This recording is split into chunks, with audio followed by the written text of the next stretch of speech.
주님께서 여러분과 함께 루카가 전한 거룩한 복음입니다. 주님 영광 받으소서.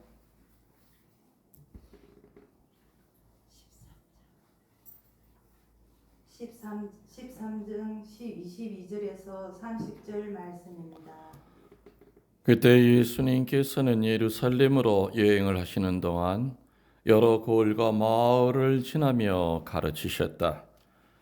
그런데 어떤 사람이 예수님께 주님, 구원받을 사람은 적습니까? 하고 물었다. 예수님께서 그들에게 이르셨다. 너희는 좁은 문으로 들어가도록 힘써라. 내가 너희에게 말한다. 많은 사람이 그곳으로 들어가려고 하겠지만 들어가지 못할 것이다. 집주인이 일어나 문을 닫아버리면 너희가 밖에 서서 주님 문을 열어주십시오 하며 문을 두드리기 시작하여도 그는 너희가 어디에서 온 사람들인지 나는 모른다 하고 대답할 것이다. 그러면 너희는 이렇게 말하기 시작할 것이다. 저희는 주님 앞에서 먹고 마셨고 주님께서는 저희가 사는 길거리에서 가르치셨습니다. 그러나 집주인은 너희가 어디에서 온 사람들인지 나는 모른다. 모든에게서 물러가라. 불의를 일삼는 자들아 하고 너희에게 말할 것이다. 너희는 아브라함과 이삭과 야곱과 모든 예언자가 하느님의 나라 안에 있는데 너희만 밖으로 쫓겨나 있는 것을 보게 되면 거기에서 울며 이를 갈 것이다. 그러나 동쪽과 서쪽, 북쪽과 남쪽에서 사람들이 와 하느님 나라의 잔치상에 자리 잡을 것이다. 보라, 지금은 꼴찌지만 첫째가 되는 이들이 있고 지금은 첫째지만 꼴찌가 되는 이들이 있을 것이다. 주님의 말씀입니다. 그리스도님 참여합니다. 참 예수님, 주님의 이름으로 평화를 빕니다. 네, 비대면으로 또 미사하고 계시는 또 우리 한국에 있는 교우들 또 외국에 있는 교우들에게도 주님의 축복을 빌겠습니다. 오늘 여기까지 오신 분들은 경남방입니다. 그래서 부산에서 오신 분들도 있고 또 진주에서 오신 분도 있고 또 경남 쪽에 다른 데 오신 분 또 있습니까? 혹시? 김해에서 몇 분 오셨습니까? 부부가 오셨고요. 김해, 부산, 진주 대략 이렇게 되는 것 같습니다. 시간 많이 걸리셨죠? 아마 어제는 또 여기 온다는 것 때문에 잠도 제대로 못 잤을 거고 설레이고 또 늦으면 안 되니까 아마 근데 아무튼 제가 얼마 전에 그렇게 질문한 거 여러분들 들으셨죠? 어떻게 오셨습니까? 하니까는 차 타고 왔어요. 그래요. 그 내가 몰라요? 정답이 뭐라 그랬죠? 옳거니. 그렇죠. 주님이 불러주셔서 왔습니다. 불러주셔서. 제가 그 전에 성지 있을 때도 그렇게 질문 드렸잖아요. 여러분 어떻게 오셨어요? 이러면 버스 타고 왔어요. 그대 몰라서 물어? 그 답이 아니었죠. 주님이 이 거룩한 곳으로 불러주셔서 제가 왔습니다. 다시 말하면 선택받았다 이 얘기죠. 그거 하나만 가지고도 우리는 얼마나 큰 기쁨인지 모릅니다. 아마 얼마나 많은 사람들이 여기서 미사를 하고 싶겠습니까? 그렇지만은 뭐 잘 안 되죠. 쉽질 않죠. 그래서 아무튼 여기 일단 우리 여러분들의 마음은 주님이 불러주셔서 이 거룩한 곳에 왔다는 생각을 가지고 이곳에 머무시면은 또 불러주셨으니까 하실 말이 있었겠죠? 그죠? 예 하고 불러놓고서는 아무 말도 안 하면 이상한 사람이 그 먼 데까지 오라고 해놓고 그래도 뭐라도 줄 게 있으니까 오라고 그랬겠죠? 그 줄 게 뭡니까? 하나님 주시는 은총이에요. 그죠? 치유의 은총. 내 마음 안에 어둠이 있다면은 그 어둠을 몰아내주는 구마의 은총. 또 내 믿음이 흔들리고 있다면은 그 믿음을 담대하게 해주는 그 믿음의 은총, 이런 것들. 또 내 마음이 교만으로 가득 차 있다면은 또 겸손의 은총, 용서를 못하고 있다면은 또 용서의 은총. 뭔가 나한테 가장 필요한 것이 있으니까 분명히 부를 거예요. 그래서 여러분들 그걸 잘 받아가시기 바랍니다. 저는 요즘 이제 이렇게 제가 전담 식복사 없이 지금 한 2주, 3주 됐나? 이제 혼자서 아무튼 어떤 죽이 되든 밥이 되든 해먹고 살아요. 응? 해먹고 사는데 물론 이제 가끔 이제 조카가 가끔 와서 도와주긴 하지만은 그래도 어떤 신자들이 해다 준 뭐 반찬 이런 거 가지고 이렇게 찾아서 먹으니까 밥은 끝내주게 잘합니다. 제가 이제는 질지도 않고 또 되지도 않고 내 입맛에 딱 맞게끔 물 조절을 참 내가 한 밥 먹으니까 그렇게 맛있을 수가 없어. 남이 해주는 밥 먹다가 너무 신기하기도 하고 재밌어. 그리고 내가 한 빨래를 내가 입으니까 또 그렇게 좋아. 빨래 개일 때도 그렇게 기분이 좋아. 누가 그럽디다 신부님 한 석 달만 살아보세요. 그게 좋은가 그런데 근데 나는 좋을 것 같아요. 그 전부터도 저는 어릴 때부터도 정리정돈하는 건 참 잘했던 것 같고. 하여튼 그러면서 요즘 제가 가만히 생각하는 것이 야 이거 확실하다. 이게 매개 성모님이 나를 이쪽 자리에다 불러놓으셨구나. 매개 성모님이. 예. 사실 저는 그 전에 뭐 평화방송 이런 데서도 은퇴하고 나면은 좀 거창하게 피정센터, 빌딩을 줘서 그렇게 하고 싶다. 그래서 그 은사를 받은 뭐 사제든 평신도든 수녀든 다 이렇게 한 곳에 모여서 어떤 요즘 시대는 점점 상처가 많은 사람들이 늘어나는 시대죠. 근데 상처가 많아도 어디 가서 해결할 데가 없어요. 그러니까 뭐 해외 나갔을 때도 교포들이 가끔 물으시면 한국에 가면은 가서 이렇게 어느 신부님 만나가지고 좀 치유받고 뭐 그런 데가 없네요. 근데 없었어요.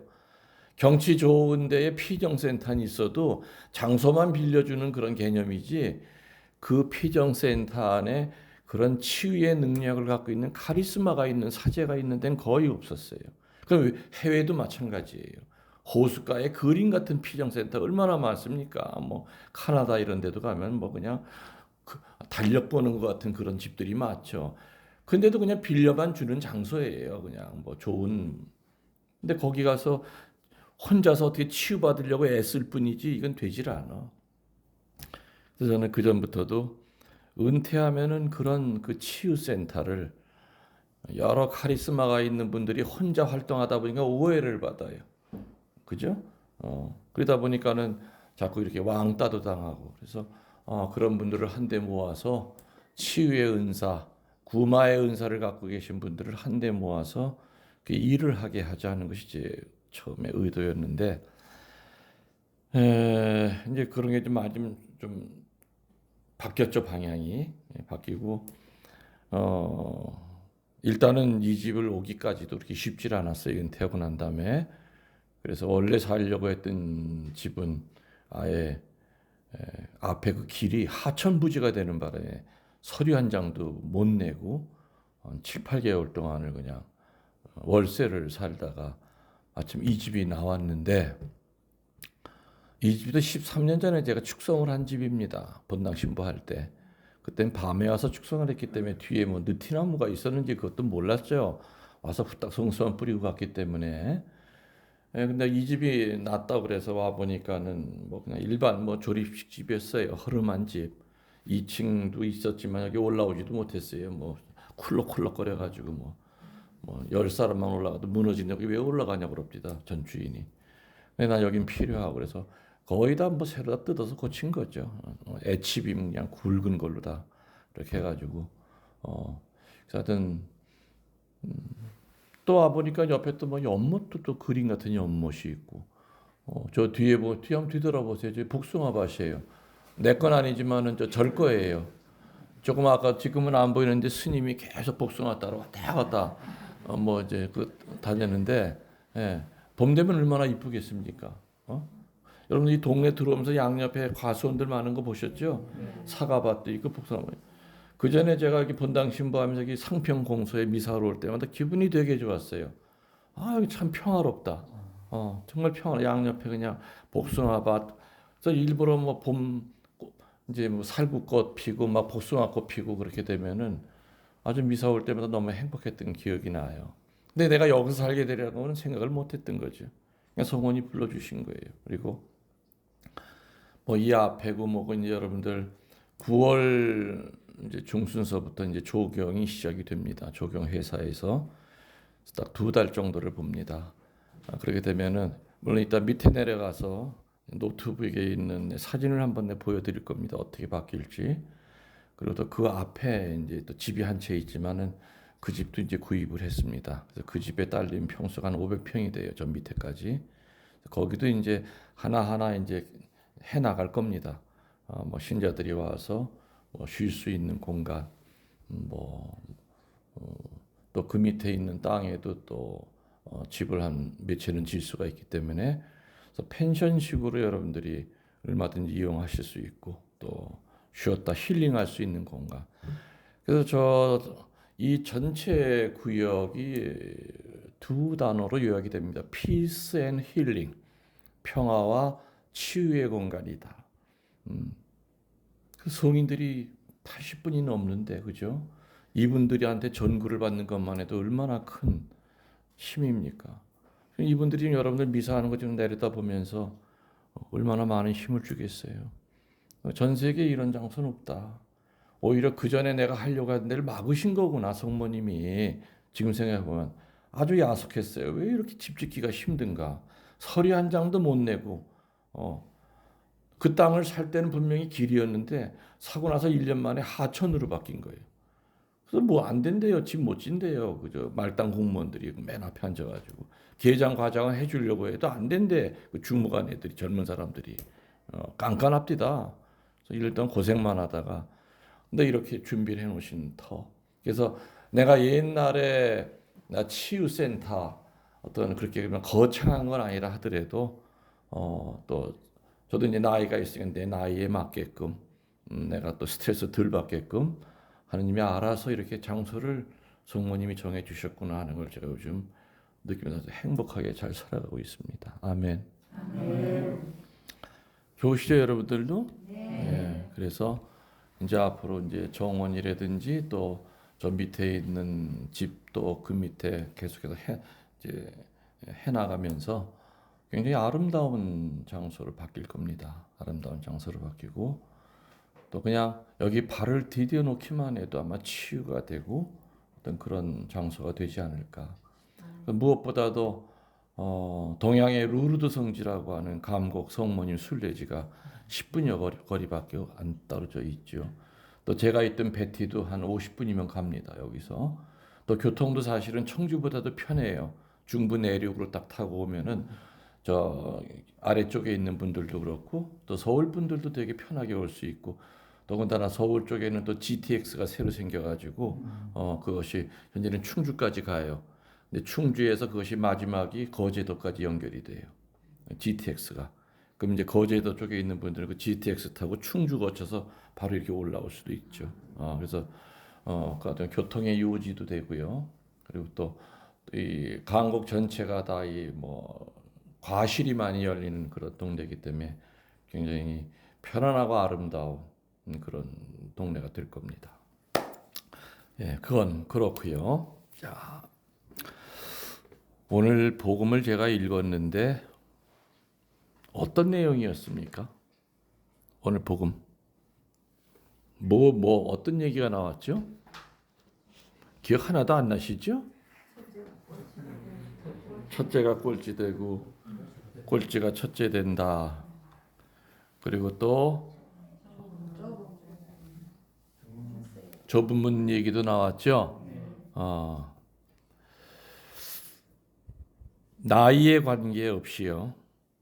신분의 관계가 없이 긴장하지 않으면은 영적인 나태함, 영적인 게으름에 떨어지고 말아요. 동의하십니까? 제 말에? 네. 맞죠? 사제복만 입고 다닌다고 사제는 아니에요. 세례명 하나씩 있다고 다 신자는 아니에요. 주교님들이 빨간 모자 쓰고 다닌다고 다 주교는 아닐 거예요. 그 말 뜻이 유니폼이 중요한 것이 아니라 그 유니폼 안에 있는 그 인간이 더 중요해요. 그 인간이 얼마나 영적 나태함에 빠져 있느냐 아니면 긴장 속에 살아가느냐 여기에 따라서 그 옷의 가치가 의미가 부여가 돼요.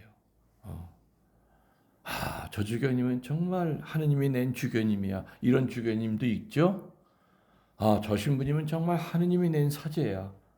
근데 반대 얘기를 드리면 안 돼. 사제복만 입고 다니면 뭐해? 우리보다 더 못 살아. 이런 소리를 듣는 사제라면 얼마나 비참한 사제냐 이거죠. 긴장하지 않으면 사제도 수도자도 주교도 교황도 영적인 혼수 상태에 빠진다 이 얘기입니다. 아멘. 혼수 상태가 뭐예요? 의학적으로 혼수 상태에 빠졌다는 걸 할 때 어떤 상태예요? 의학적으로 심장은 뛰어. 네? 근데 이게 죽어 있어. 뇌사나 혼수 상태나 비슷한 얘기죠. 이것만 뛰는 거지. 이건 다 죽어 있어. 이걸 영적 혼수 상태에 빠졌다 이렇게 얘기하죠. 오늘 천국문은 넓다고 그랬습니까? 좁다고 그랬습니까? 좁다고 그랬어요. 근데 아무리 좁아도요, 열심히 잘 산 사람에게는 문제가 되질 않아요. 맞죠? 아무리 시험이 어려워도 준비 잘한 사람에게는 그 시험 문제가 아무 문제가 안 되듯이 늘 좁은 문은 준비 안 된 사람들에게 어려운 문이에요. 맞습니까? 그죠? 잘못 살아가는 사람들에게는 아무리 문을 크게 해도 좁게 느껴져요. 근데 준비가 돼 있는 사람한테는 문이 아무리 작아도 훌훌 빠져나가요. 좁다고 느끼질 않아요. 우리는 교회의 가르침을 통해서 이 좁은 문을 통과하기 위한 방법을 배웁니다. 사제의 입들을 통해서 무수히 많이 들어오셨을 거예요. 그렇죠? 또 때로는 피정을 다니면서 좁은 문으로 들어가는 방법을 무수히 배우셨을 거예요. 유튜브에 나오는 제 강론만 들어도 그게 다 좁은 문으로 들어가는 방법이에요. 맞죠? 저는 제 강론을 통해서 세상 신변 잡기 얘기를 한 적 거의 없어요. 원칙, 어떻게 우리들이 좁은 문으로 들어갈 수가 있느냐.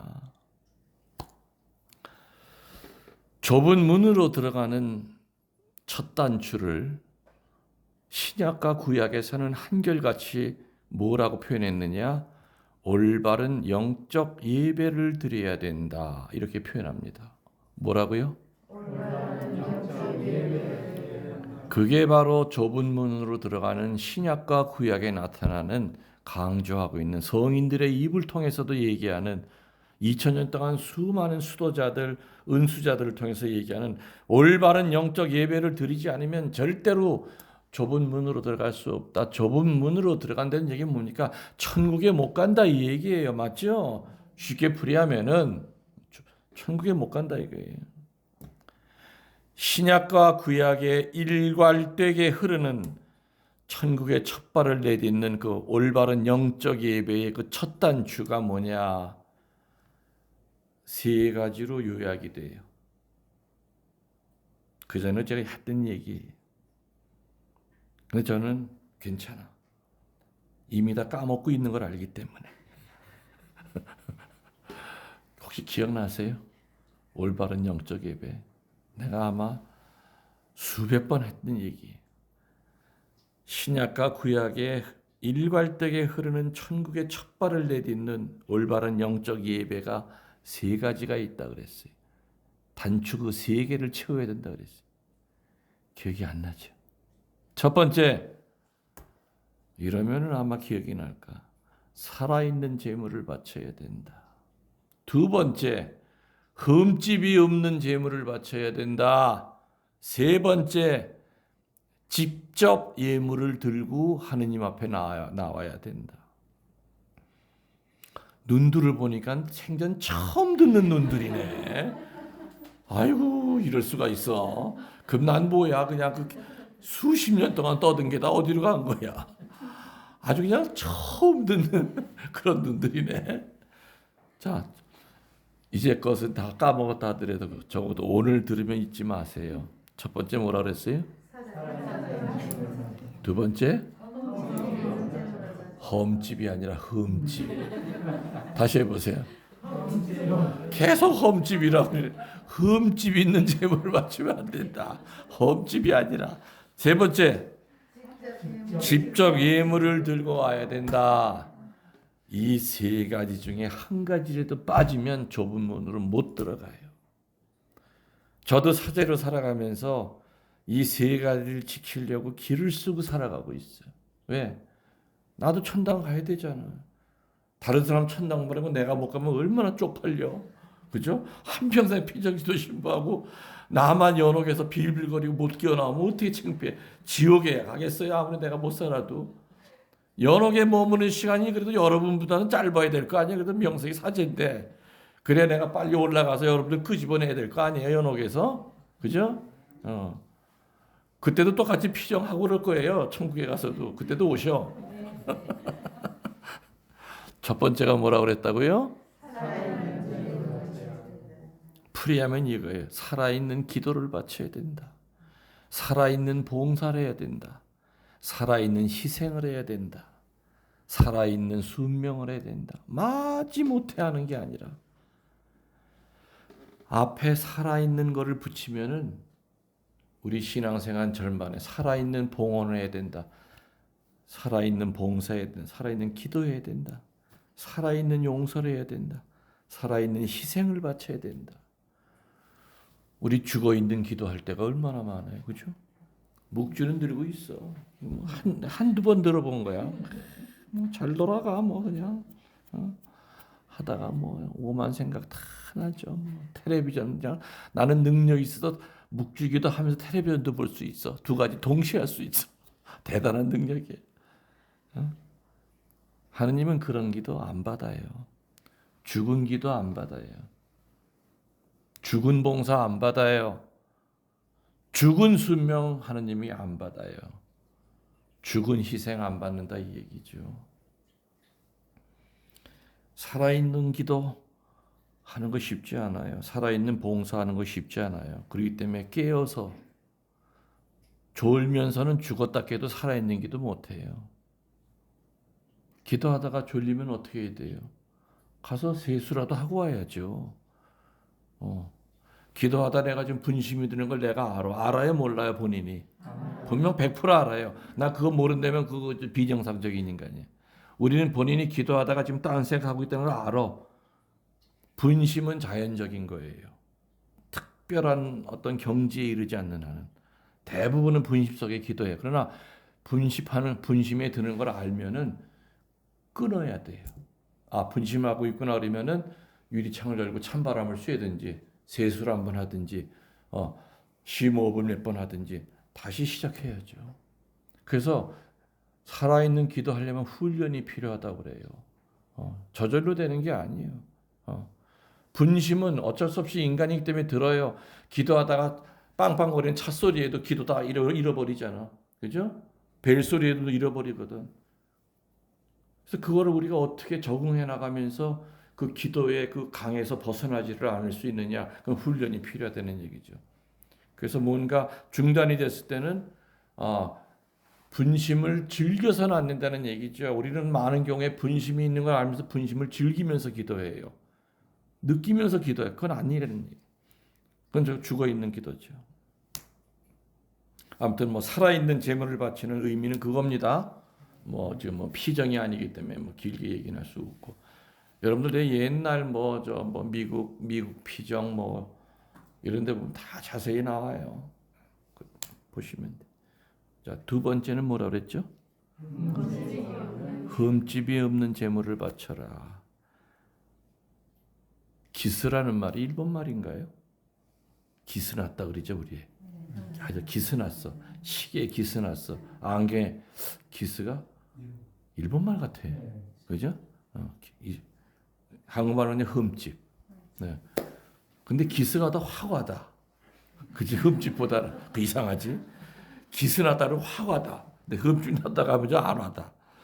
아무튼 뭐 그거 가지고 지금 따질 건 아니고 흠집이 없는 재물을 바쳐라. 흠집이 없는 재물은 두 가지를 나타내죠. 우리가 죄 중에 있을 때는 우리 영혼에 흠집이 생겨요. 그래서 그 흠집을 제거하기 위하여 사제들은 늘 미사전에 고백소에서 기다렸지요. 네 영혼에 있는 흠집을 제거하고 거룩하게 성체를 영해라 그겁니다. 그래서 전 세계 모든 사제들은 미사전에 고백소에서 기다리는 것이 의무예요. 교우들의 그 흠집을 제거시켜 주기 위해서 깨끗하게 닦아주고 제단 앞으로 내보내기 위해서. 그래서 흠집이 없다는 얘기는 첫 번째 의미는 죄의식을 나타내요. 죄의식이 있을 때는 우리 영혼에 이렇게 기스가 나요. 쫙 거져. 아주 배기가 싫어.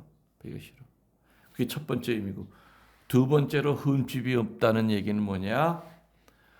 마음에 우러나는 봉헌을 해야 된다. 그 뜻이에요. 마음에 우러나는 봉헌. 오늘 여러분들 여기 헌금통에다 이렇게 여기는 뭐 헌금통도 이렇게 여기 박스 이렇게 오려서 이렇게 하는 거예요. 헌금 집어넣으셨어요? 미사임을 여기 준비해서 갖고 오셨죠? 내가 아는 어느 할머니가 계세요. 그 할머니는요, 길에서 행상을 해요. 배추 같은 거 팔아. 근데 그 할머니는 토요일 저녁 때가 되면은 당신이 가지고 있는 돈 중에서 제일 깨끗한 돈을 대리미질을 해요. 시간이 날 때는 은행에 가서 신권을 받고 와요. 어디다 쓰려고 그 돈? 왜 대리미질하고 왜 신권 받고 와요?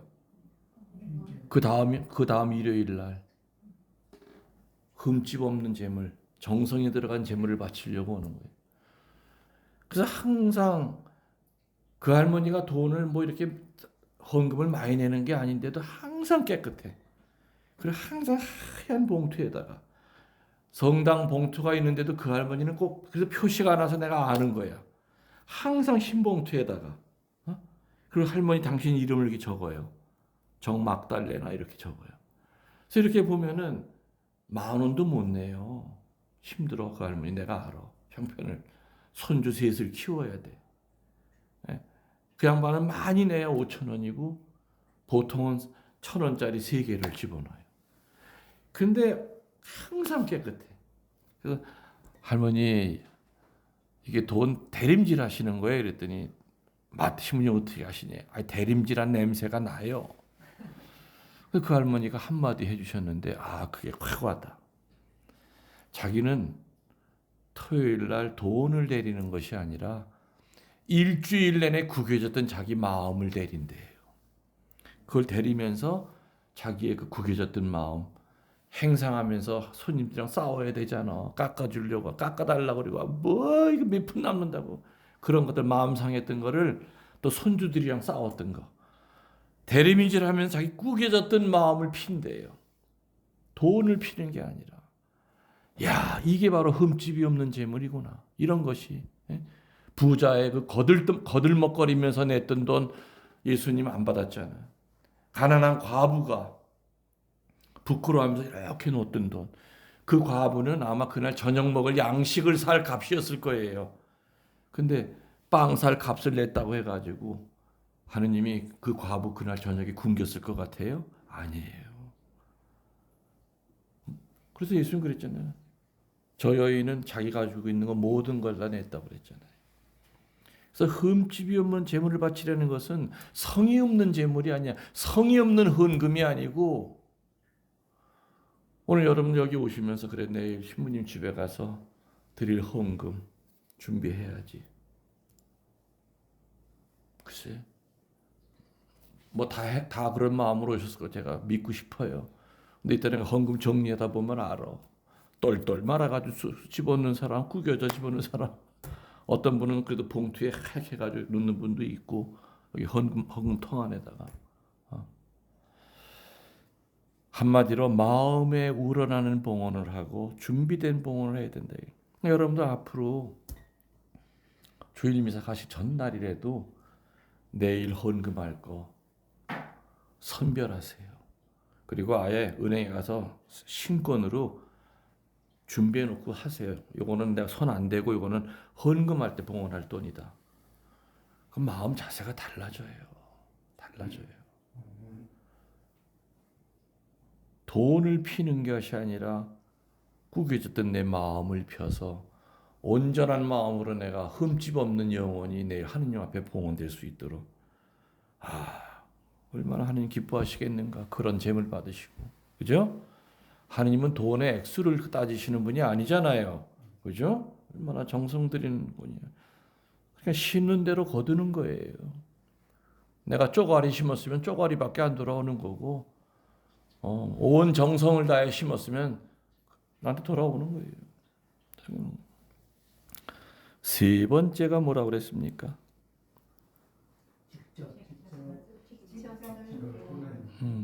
벌써 가물가물하죠? 앞에 거 두 개 하니까 세 번째는 직접 예물을 들고 제단 앞에 나와라 이겁니다. 풀이하면 뭐예요? 냉담하는 남편이 성당 잘 다니는 와이프한테 지는 안 나가도 꼬박꼬박 자기 몫의 헌금은 줘. 야, 나 대신 집어넣어줘. 하느님 안 받아 그 돈이요. 그 인간이 직접 들고 나와서 헌금해야 된다 이 얘기예요. 돈 100만 원을 주면서 와이프한테 야, 나 좀 되게 미안한 마음도 있는데 나 돈 좀 생겼으니까 이 100만 원 헌금통에다 집어넣어줘. 하느님 받아요 안 받아요? 예? 그 돈 하느님 안 받아요. 근데 나는 받아. 돈 주는데 왜 안 받아? 나는 칼같이 받아. 냉담자가 누구 통해서 주더라도. 근데 하느님은 안 받아. 냉담자가 아무리 속으로 하느님 사랑한다고 해도 소용이 없어요. 내가 아는 자매는 내가 3년 동안을 이렇게 가까이 이렇게 한 달에 한두 번 봐요. 근데 독종이야.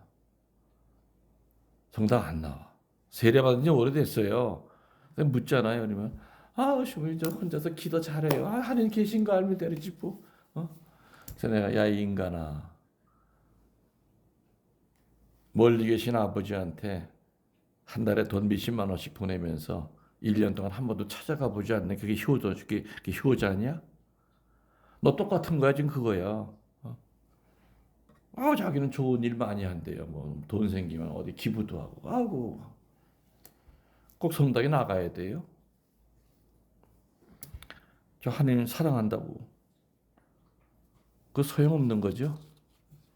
본인이 제단 앞에 나와야 돼요. 정기적으로 아버지 만나러 와야 돼요. 오셔서 막 일주일에 한 번, 최소한 일주일에 한 번 와서 아버지 그동안 별일 없으셨으면 몸은 편하십니까? 그게 자식된 도리죠. 좁은 문으로 들어가기 위해서는 희생이 있어야 돼요. 적어도 이 세 가지의 희생.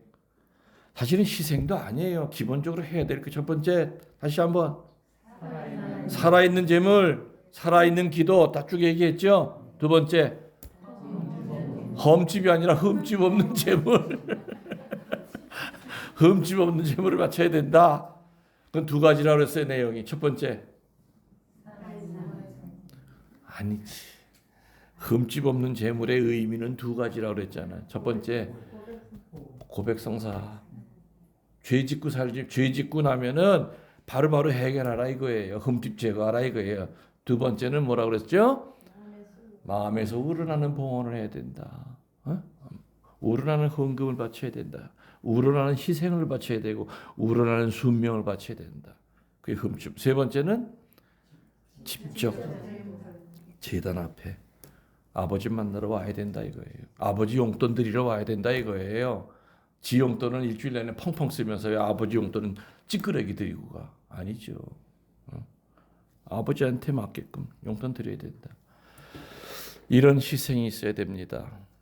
어쩌다 공부 안 하고 컨닝해서 좋은 점수 받을 수는 있을지 몰라도요.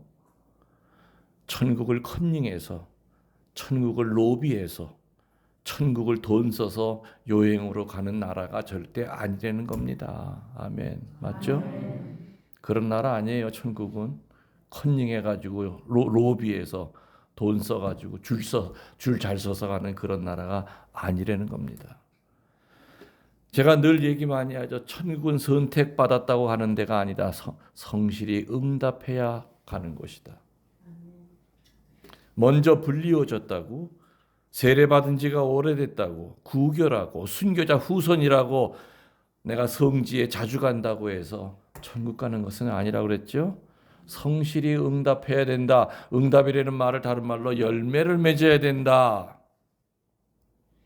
아무리 이 세상에 사랑에 관련된 좋은 책을 수천 권을 봤다 하더라도, 사랑에 관련된 피정을 수백 번을 들었다 하더라도 듣고 난 다음에 가서 사랑을 베풀지 않으면 아무 의미가 없다 그겁니다. 열매를 맺지 않으면 아무 의미가 없다는 거죠.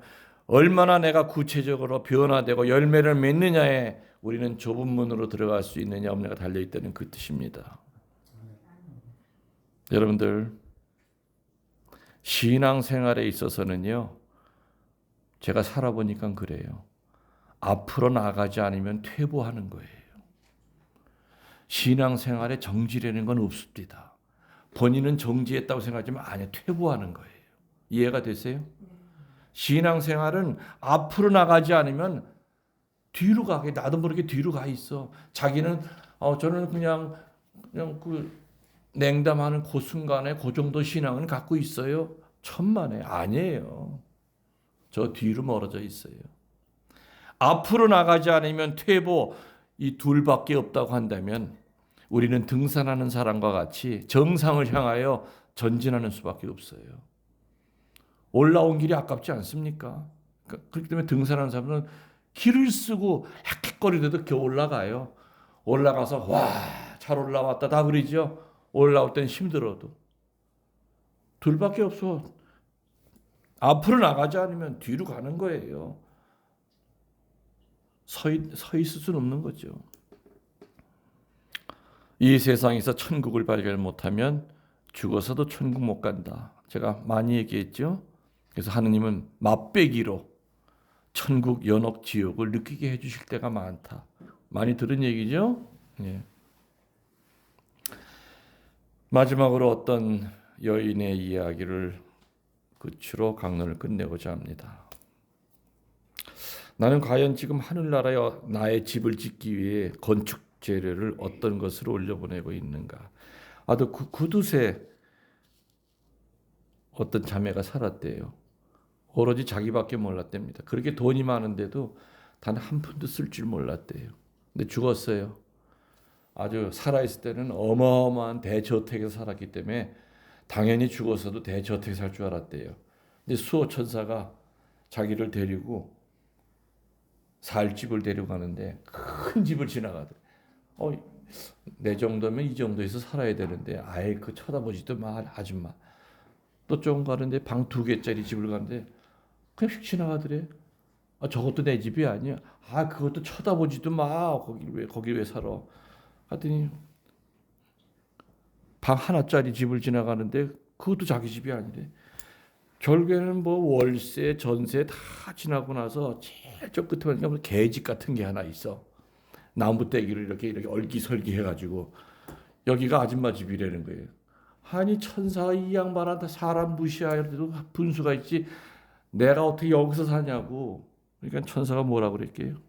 수호천사가 나한테 큰 소리 치지 말라고. 나는요, 당신이 선행을 베풀 때마다 올려보낸 그 건축 자재 가지고 그거 가지고 이렇게 아줌마는 한평생 착한 일 몇 번 안 했어. 거의 한 적도 없어. 이 나무떼기 지금 이거 10개도 내가 딴 데서 구걸해서 얻어온 거예요. 군소리 말고 여기 기어들어가 살아. 이제껏 살면서 하늘나라에 나의 집을 짓기 위한 그 건축 재료를 어떤 것을 우리들이 올려보내고 있는가. 여기 집이 아름다워요. 그죠? 아름다워요. 그리고 사실은 공적인 공간이 있고 사적인 공간이 있습니다. 공적인 공간은 여러분들이 음악 치료받는 그 리스닝까지가 그건 내 터가 아니에요. 그건 신자들이 와서 거기까지 머무는 공간이고, 그 다음에 이제 문 하나 열면은 내 침실과 식당이 있어요. 그것만 사실 내 거예요. 내 사적인 공간이에요. 근데 제가 피정 지도를 하는 신부가 아니라 그런다면은 그냥 작은 집 하나 있으면 돼요. 근데 요즘은 은퇴 신부라고 하지 않고 원로 사목자라고 불러요. 사목자라는 말이 붙어요. 차라리 은퇴 신부라고 하면 난 좀 벗어나고 싶었어. 근데 원로 사목자예요. 그냥 죽을 때까지 사목을 해야 되는 거예요. 은퇴해서 그냥 아무것도 안 하는 사람이 아니에요. 그냥 해야죠. 그래서 저는 여러분들 아세요? 은퇴한 그 다음 날도 저는 강론 올렸어요. 은퇴하고 그 다음 날도 일주일에 4번 안 빠지고 유튜브 강론 올렸잖아요. 사목을 해야 되기 때문에. 끝까지 사제기 때문에. 그런 것이.